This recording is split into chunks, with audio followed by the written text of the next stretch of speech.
तो स्वागत है आपका हमारे चैनल कथावानी में।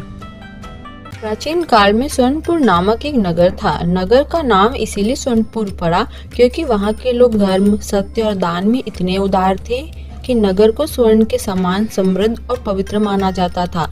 इस नगर पर राजा हरिगुप्त शासन करते थे। राजा धर्मात्म, न्यायप्रिय और ब्रह्मज्ञानी थे। वे हर गुरुवार को व्रत रखते थे, व्रत का पूजन करते और नगरवासियों को भी व्रत के महत्व का विशेष उपदेश देते। राजा की एक विशेषता थी, उसकी सभा में हर गुरुवार कोई न कोई संत, ऋषि या महान ब्राह्मण विशेष अतिथि के रूप में आते और अपने ज्ञान से सभी को लाभान्वित करते।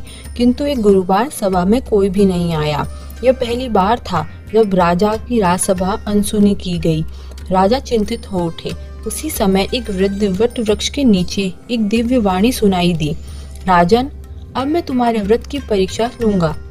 क्या तुम बृहस्पतिवार व्रत को केवल पूजन, दान तक ही सीमित मानते हो या उसका गूढ़ अर्थ भी समझते हो? राजा चौंक उठे। वे वट वृक्ष के पास पहुँचे जहाँ उन्हें एक वृद्ध सन्यासी दिखे। उनके शरीर से तेज प्रकाश निकल रहा था। राजा ने उन्हें प्रणाम किया और पूछे, भगवान कृपा कर ये बताएं कि मेरी परीक्षा क्यों और कैसे होगी? सन्यासी बोले, राजन, तुमने वर्षों तक भगवान बृहस्पति का व्रत किया, किंतु व्रत केवल विधि से नहीं होता, वह तो अंतर्मन से होता है। अब मैं तुम्हें 3 परीक्षाओं से गुजारूंगा। यदि तुम सफल हुए तो मैं तुम्हें बृहस्पति देव का विशेष आशीर्वाद दूंगा।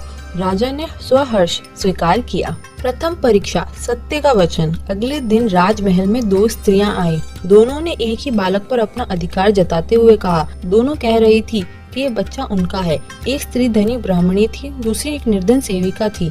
बालक मूक था और कुछ नहीं बता सकता था। राजा ने ब्रह्म ज्ञान और न्याय की कसौटी पर निर्णय करने का निश्चय किया। उन्होंने आदेश दिया कि बालक को 2 भागों में बांट दिया जाए ताकि दोनों के पास आधा आधा मिल जाए। धनी ब्राह्मणी ने कहा, मुझे कोई आपत्ति नहीं है, मैं आधा बच्चा लेकर भी जा सकती हूँ। पर निर्धन स्त्री बिलक पड़ी और रोने लगी। महाराज, बच्चा उसे दे दीजिए, पर उसे कोई नुकसान मत पहुँचाइए। राजा मुस्कुराते हुए बोले, वह इसकी सच्ची माता है। सत्य और करुणा की परीक्षा में केवल वह उत्तीर्ण होता है जो त्याग कर सकता है। सन्यासी ने दूर से देखा और संतोष पूर्वक मुस्कुराने लगे। द्वितीय परीक्षा, सेवा का अर्थ। 1 सप्ताह बाद राजा भेष बदलकर नगर भ्रमण को निकले। उन्होंने देखा कि एक वृद्ध भिक्षुक नगर में एक कोने में बैठा भीख मांग रहा है। वह कांप रहा था, भूखा था, पर किसी ने उस पर ध्यान नहीं दिया। राजा ने पास जाकर पूछा, बाबा, आपने गुरुवार का व्रत रखा है? भिक्षुक बोला, हाँ बेटा, मैंने रखा है, पर आज कोई भोजन नहीं मिला, शायद मेरी परीक्षा हो रही है। राजा ने तुरंत अपना राजश्री वस्त्र त्याग दिया, उस भिक्षुक को अपना भोजन दिया, उसके पास और उसको जल दिया।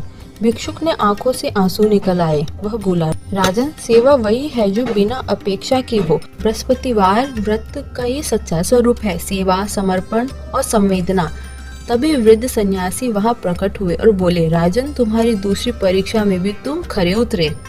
तृतीय परीक्षा, ज्ञान की रक्षा। तृतीय परीक्षा में एक साधु राज्य के विद्यालय में पहुंचे और वहां एक मुख्य आचार्य से कहने लगे कि उन्होंने वेदों की संख्या गलत की है, इससे राज्य में भ्रांति फैल सकती है।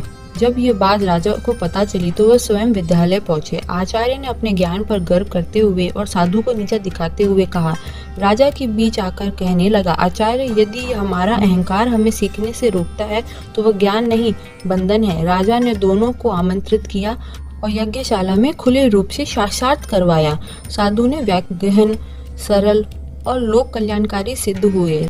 उनके शरीर से निकलता तेज साहस दिव्य हो उठा था। उन्होंने कहा, राजन, मैं स्वयं बृहस्पति हूँ।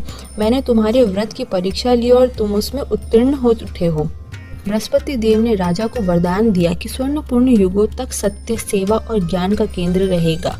वहाँ का हर गुरुवार ज्ञानमय, कल्याणमय और पुण्यदायक होगा। राजा ने घोषणा की, अब से हर गुरुवार न केवल उपवास और पूजा होगी, बल्कि सेवा, सत्संग और शिक्षा का भी दिन रहेगा।